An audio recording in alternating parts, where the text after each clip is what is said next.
Hi, I'm Yaya, and today I bring you a full step-by-step tutorial on how to make this Wonder Woman-inspired Valkyrie headpiece. You can download a free pattern template for this headpiece on Dremel Maker Studio and use all of it or part of it to make your own warrior headpiece. I have also listed the materials and tools used in the caption. Let's get started. First, I patterned out the headpiece using duct tape. Luckily, I have a plaster head cast, so I just wrapped it in saran wrap, then applied strips of duct tape. You can also do this with a mannequin head or your own head if you're careful. I only taped 2/3 of the area because I patterned one side and mirror the design for the other side. I ended up drawing a couple of variations to get my final headpiece design. I removed the duct tape and cut apart the pattern, then transferred it onto paper. I made sure to label the pieces and add extra surface areas for glue where needed.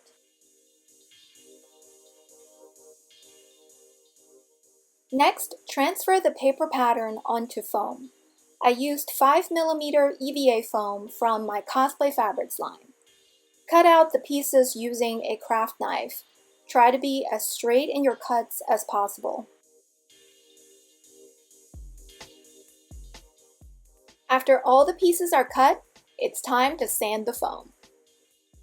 I used a variety of Dremel rotary tools to sculpt each foam cut into sleek shapes with beveled edges.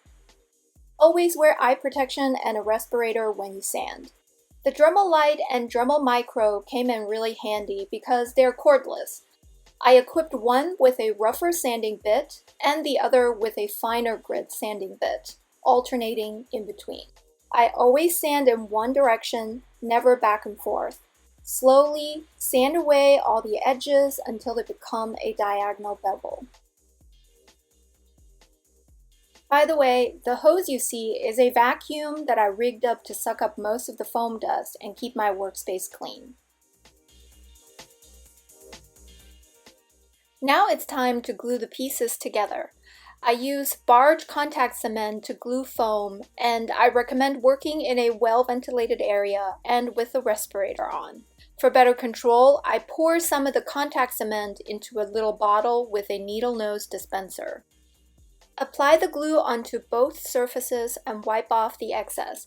I just use leftover foam bits to wipe.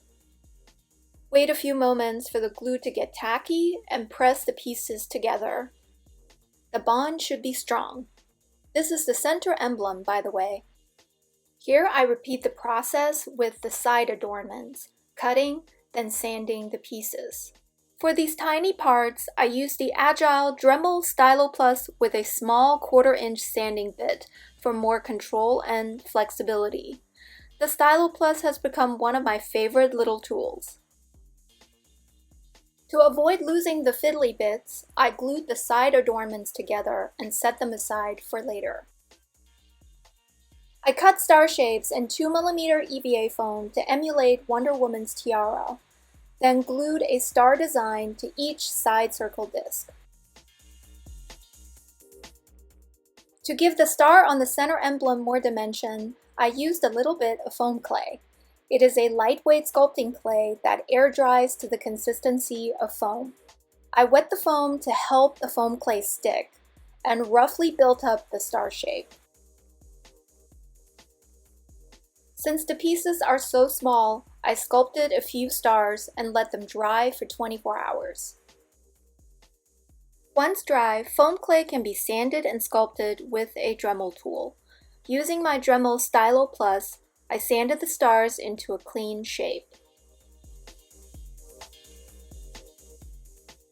I picked the best looking star and glued it to the center emblem using contact cement. Then I put together the rest of the emblem. Hot glue works well when multiple uneven tiers have to be glued together, such as the decor around the emblem.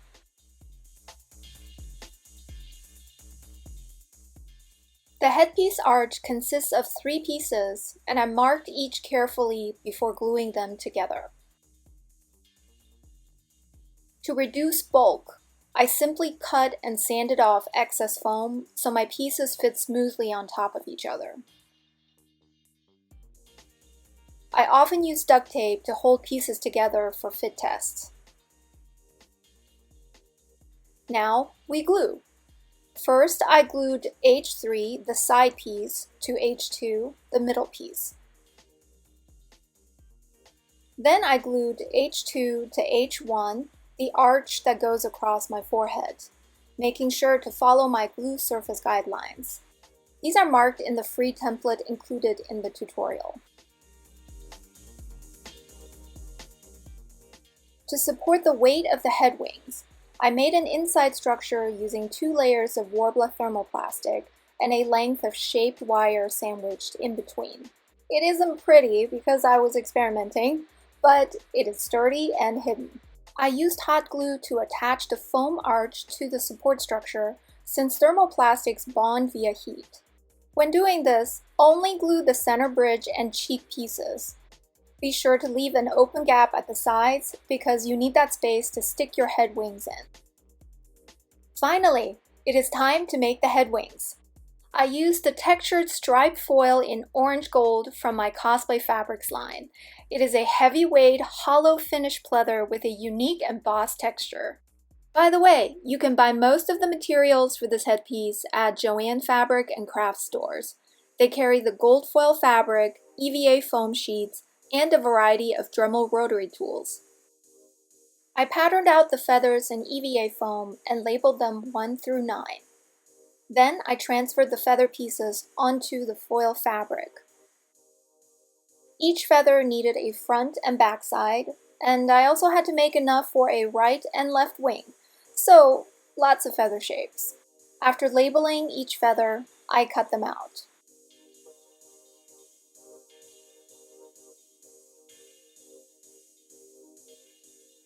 So many feathers! This gold textured fabric inspired this project because it reminded me of Wonder Woman's gold armor. I glued a thin wire to the 4 biggest feathers to help keep the wings in shape. Yay hot glue! To make the back side of the feathers, I simply glued the front pieces onto more of the foil fabric using Barge contact cement. For the sake of recording this tutorial, I did this part in my craft room, wearing a respirator and with my windows open. I recommend doing this outside if you have the option. I worked on wax paper and had gloves on because contact cement can get pretty messy.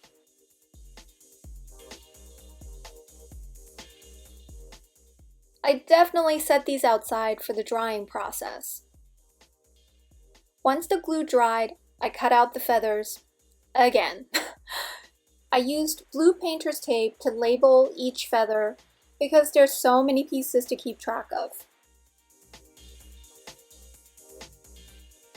This step is optional, but I painted the edges of the feathers with Jacquard brand Lumiere paint in bronze, just so the edges wouldn't be glaringly white.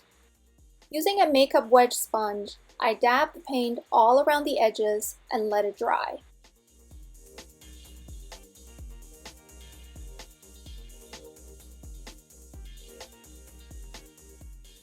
Now it's time to assemble the wings. Once again, hot glue gave me a quick and durable bond. I eyeballed the placement, but you can mark the glue line if you want. I also worked on the right and left wings at the same time to ensure symmetry.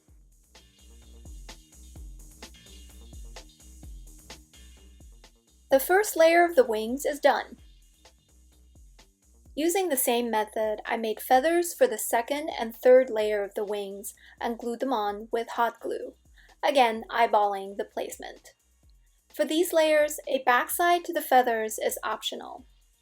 I love making wings, so this was probably my favorite part of the project. Then came the most nerve-wracking step, attaching the wings to the headpiece. This was all experimentation, so bear with me here. I roughly marked where the wing needed to go, then applied a bunch of hot glue, and stuck the wing to the Worbla structure. On a side note, An air duster can held upside down blasts icy air and helps hot glue cool down really fast. To be extra safe, I added a roundish foam and Worbla layer to the inside structure. Heat gun, hot glue, smush. Now I'm certain the wings won't go anywhere. The last step is to attach the center emblem with contact cement. Finally, it's starting to look like a Valkyrie. Oh, I should note that I made the side discs separately and will attach them after painting. At this point, I also glued elastic straps to the inside structure so I could strap the headpiece on my head cast for the painting process, and to wear the headpiece later, of course. To prep the headpiece for painting, I sealed it in spray Plasti Dip. Work outside whenever you have to spray paint, or use a paint booth as I'm doing here. Shake up the can for at least 60 seconds, then spray the piece in even layers. Each layer should look wet and smooth, but not so thick that the paint sags. I waited at least 20 minutes between each layer and sprayed on 4 layers total. I would have sprayed on a 5th layer, but I ran out of Plasti Dip and didn't want to go to a store during the pandemic. I left the piece overnight for the Plasti Dip to dry. Then it was time to airbrush. I used AV Vallejo brand paint mixed with their airbrush thinner and an Iwata airbrush. Working in thin layers, I built up the color in gold and copper shades. This part was really fun, where I got to play with colors that complemented the hollow wings. The side discs were painted separately, and I waited about 15 minutes between layers. After airbrushing the headpiece, it was time to add shading and depth using oil paint. First, I lined the crevices of each piece in black oil paint. Then I used a flat brush and feathered out the lines until they blended into the piece. I first saw this technique used by KINPATSU cosplay, and I love it. Oil paint takes at least 24 hours to dry, so you have plenty of time to work and more control over the blending.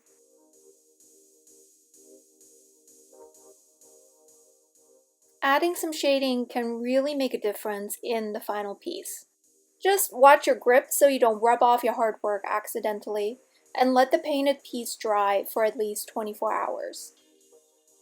The final step in the painting process is sealing the paint in clear gloss.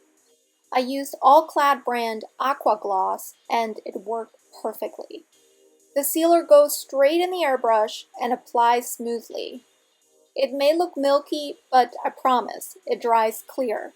I sprayed on 3 layers, and I was done. It was very satisfying to pull off the plastic wrap. To complete the headpiece, I marked where the side discs should go and glued them on using hot glue.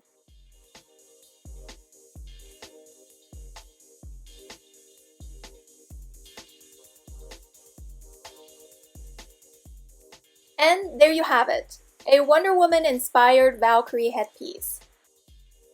I used my Yennefer wig and had a lot of fun with these photos. I hope you've enjoyed this tutorial and have a ton of fun making your own Amazon adornments. Let me know in the comments what you think, and stick around Dremel Maker Studio for more tutorials. Thanks and happy crafting!